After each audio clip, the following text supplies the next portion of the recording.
So just the youth them have to know them are just still, think about the culture and deal with the culture. That's only that them need to do. You see it? Because, all right, you see, when it comes to music, it's not about how much numbers you get. Or it's not about how much views you can get. It's about how long the music gonna last and how far you gonna carry the people them. Yes. And that's it. That's all them have to do, Think about the fans, think about the people them listen to the music and everything will be all right. Yes. The problem is it. Welcome to the channel. I am the Jamaican Scoop Diva, and the first thing that I will be discussing is the current state of dancehall according to the likes of Don Corleone, veteran producer, and of course King Beanie Man. Now, Beanie Man had done an interview recently addressing the state of the dancehall in his opinion, and Don Corleone actually responded to this interview on Instagram saying, "This is the most on-point argument I heard about the state of dancehall at King Beanie Man. I salute you, my boss. Me personally, I'm always supporting change in music and I don't bash younger producers or trap dancehall. At the end of the day, it's all art to me. Rhythm don't matter. It's the full production that counts. The end product, you can produce a total dancehall beat and it doesn't bust or go nowhere. For example, Cartel song, Simiase. It's not a dancehall beat nor bounties, it's a party, which is one of my favorite songs from him. Or Cobra, Girl Flex. The one thing all these songs have is they are hit songs and that they saying on it is totally authentic Jamaica lyrics. So the moral of the story is produce hit songs. Simple as that. Personally, I do agree with Don Corleone. I understand his valid point as to not bash music because at the end of the day, everything has to grow. Music has to revolutionize. It has to evolve. Unfortunately, we can see the likes of Afrobeats conquering dancehall.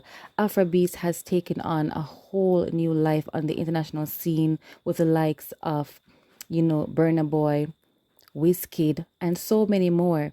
There was a time when dancehall was bigger than Afrobeats. No, Afrobeats is way, way bigger. Afrobeats is right up there with hip hop, and that's not to that's not to. Not saying I'm competing or they should be competing, but when you look at the state of the music and how much it has shrunken, it's not playing in on the international scene as often or as much. It's not playing in Japan as much, and the reason is because the value has dropped. The It's not the same as it was. The value of the lyrics, it doesn't hold any water. Personally, I can't tell you what's happening on the dancehall scene. I know more about the artists' personal lives than I do their music. And music is about longevity, and that's kind of what Beanie Man was saying. It's the quality. You can't drop the ball. And he was saying earlier too that it's about the juggling. Now, juggling, I'm not seeing that personally. And the only person I see really doing authentic dancehall right now that I know of, and I'm just one person, is Valiant. I know Chronic Law does excellent music, but majority, I think, when they started to sing about the over sexualization of dancehall. Dancehall has always been sexual. It's always been that way. However, it's a culture. And so certain things were off limits, and certain things, I mean, the freakiness, etc. Vibes Cartel did come out doing it, but one thing with Vibes Cartel is that he is a professional and he produces quality songs. And so what Don Corleone is saying is that it doesn't have to be 100% dancehall. You can experiment, you can mix it, but make it quality. It's the production, the mixing, the mastering, the recording, the engineering, and the production, the promotion. Sometimes I think what's happening with dancehall is that they're only trying to hit the generation, or should I say the people here, but they're not thinking about Europe, they're not thinking about Asia, they're not really thinking about America.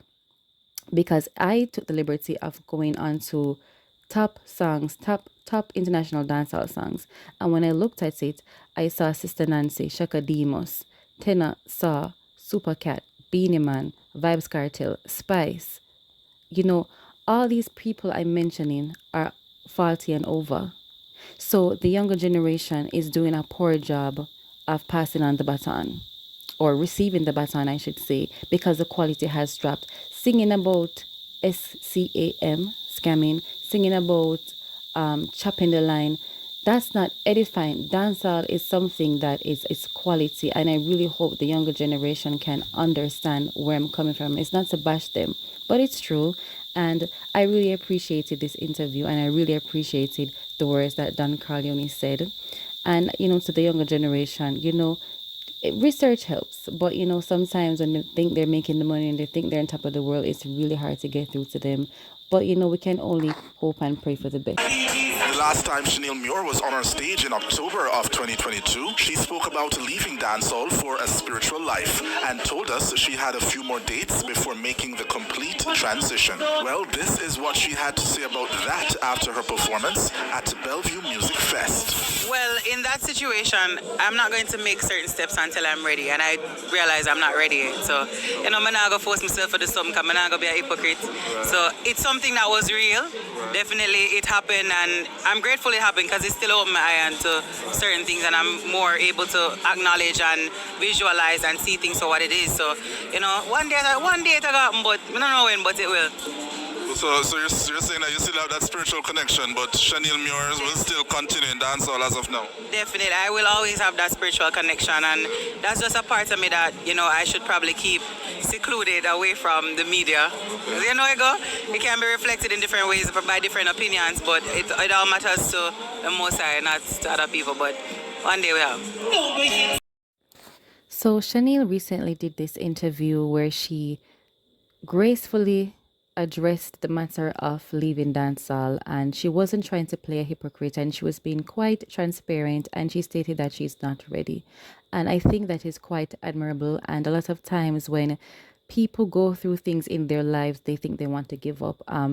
Dancehall is no Christian music, but you have dancehall music that has conscious lyrics. I know she has a couple of slack songs, but I do know that in my opinion, and I don't know every single one of her songs, but the ones that I do know can be quite positive. I mean, you look at a song like Yamabella, it's actually encouraging young women to do better. It's probably not. It doesn't sound like how a Christian song would sound, and it probably doesn't sound like how a Christian person would say it, but it is positive, and I've always liked her. And I do feel like sometimes in dancehall, especially for women, if not most times, it's difficult. And when you see a female artist, switching over or saying, I'm done, somebody did something, she was hurt, and it is completely understandable, in fact, admirable to know that whatever she was going through, she was able to look up to the Most High and ask for help. And she stated clearly that she's not ready and she's enjoying her career, and she's a great performer. And I wish her the best. One thing would be nice though. You see, if Lady Saw, Marianne Hall, could take a couple pages from Shaneil Muir's book, that would be great. Because now you have someone who is deemed to be, or is thought to be, a woman of God. Every single day she's in mix-up. I have reported about her many times on this channel. She's always throwing shots, whatever. I see rumors that she's looking into a lawsuit. That's funny, but you can't throw stones in a glass house while living in a glass house. And so if Marianne Hall wants to go back into dancehall the same way how Shaneil Muir was graceful about it, I think it's the same way she could say, something, I tried very hard. And whatever you do in life, you will have naysayers. And as Shaneil Muir mentioned, it's about your relationship with the Most High. That's what's important, because people will always have things to say. So, Lady Star, I hope you were listening. Marriage officially now seen, so I don't know people. I'm gonna play the video now so you can hear what them say. You can listen and tell me what you think. You see it? Listen this, my people. See, Mario, you might vex with me today after this one, but I saw it go big up yourself too. And I got some things to say. If somebody make them curse me, because them I gonna throw them off. Them I gonna throw me off. So when me I say is no. So the time that when you and Cass wasn't talking, did you know that he was gonna did you know that he was gonna reach out to her?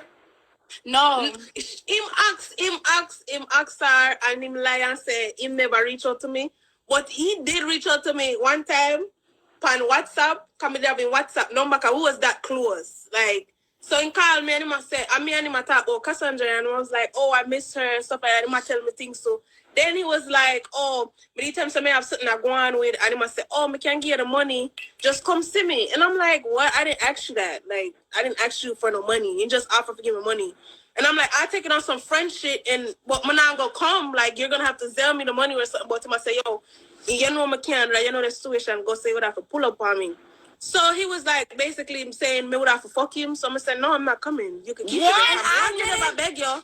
And you, no, I don't need This is when we wasn't really talking. Yeah. But so she don't know. So he might go to she and I tell him, say, he never look argument to me. Yeah. Even when I was in the hotel room, he was like, oh, you know, me never try to look. But it's true, them up with them going, me just stay like this, because I don't tell she already, because me not. Because it look like you're the one who really are the brains behind this whole thing. Because you camed up on the live that night, and when he camed up after you, and you said, tell the truth. It's like you want to use me, I'm going to want money. I'm not going to walk away from this. That's what you said. Because, he might do, he might make the work. Listen to me, Renee, behave yourself for all I know. Me not care Pittsburgh, if you don't want to hear where. My people didn't want to ask them certain blood clot question where we hear things after. So, we always are going to talk. See him, I bring them people in a bomber clot relationship. Why you going to tell Christopher go to Canada with him and leave us alone right now? Claire, one thing before I continue. She never knows that him did married. I'm not going like she said that. She never knew at the beginning. Then when she found out, she said 2 weeks no, later. No, but people said she moved because she didn't know. She never knew. I'm not going like someone to start there with somebody and get close to each other. Then it stop. Sex, yes. It's common sense. You know, we break it down, then it stop. Fuck, yes, but the man still try bring our stuff and give our money, like chill out, give, you know what I mean? They're like, come on now, then them start back, fuck, what, she just choose to do it. Like, you can't send it to her, what you want to do. Like, she did say that, though. She said she didn't know he was married at first. Like, and 2 weeks after, someone showed her the YouTube channel with Chrissy, but she said at that time she was talking to him. It is what it is. But my thing was just the extortion thing, because he tried to make it seem like y'all was lying. Then continue now. Yeah. So we're on the bed now, so all we did there, we are trying to get the story straight. I mean, I tell him what to do and this and that. Telling you that he did want to involve Shani. And remember telling Shani, can't tell us how we did call. That time we called. So here we have it again. Yet again, another video revealing information, exposing information regarding to CMR and his extremely dirty double, triple lifestyle, whatever it is you want to call it. And so now they're saying Cassie, side chick number 2, and her friend are saying doing an interview with Momo. They're saying that, you know, he actually tried to make a move on her best friend. He tried to solicit sex from her. And it's crazy because number 1, he's married. Number 2, this is not his first rodeo cheating on his wife. Number 3, he has a side piece and now he would like to cheat with his side piece, his best friend. So he wants to give his side piece bone, or he wants to cheat on his side piece. Every time a story breaks about this man, I look at him with less and less respect. In fact, I don't respect him at all. It's one thing to be a gallus or whatever, but it's another thing to be a dog. And, you know, people are saying that these girls need to give it a stop because at the end of the day, CMR is married and they should respect his marriage, and they are indeed trying to mend the relationship. No, when you lay with dog, you rise with fleas. I'm not encouraging anyone to try to break up a marriage, but the damage has been done. And if he wanted to protect his marriage and his wife, initially he should have never stepped out.